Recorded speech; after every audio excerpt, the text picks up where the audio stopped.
Uy, Kuya Rap, nandiyan ka pala. Sakto, papakita ko yung mga binibenta natin. Yan. Okay, unahin natin yung mga motor, Kuya. Pakita ko sa inyo, meron tayong bagong kuha. Yamaha MXi 2014 model. All-stock engine. Naka-shock lang to. Tapos naka-radiator, naka-pipe. Complete papers, mga boss idol. Sa naghahanap ng motor, bigay ko sa inyo 22,000. And then yung personal motor ko, na loaded na Vespa. Sa nakaka-appreciate ng Vespa, nakakaintindi.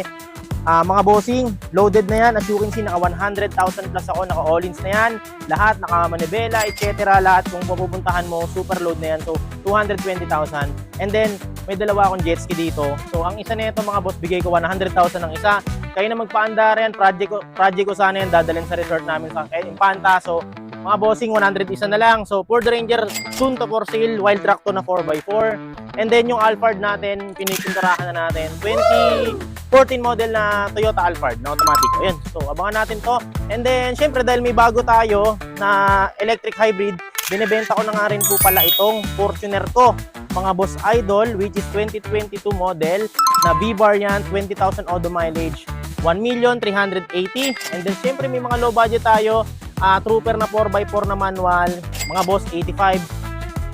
KTM Duke, mga boss idol na 2018 model, mga boss 68,000. Avanza natin na puti, ayan mga boss, manual transmission 07, bigay ko ng 138.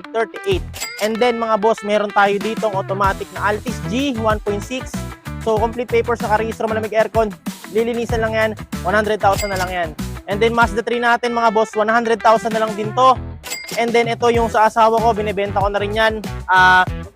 Honda Brio RS na 2020 model, automatic transmission, sa asawa ko nakapangalan. So binibigay ko yun ng 440,000 pesos.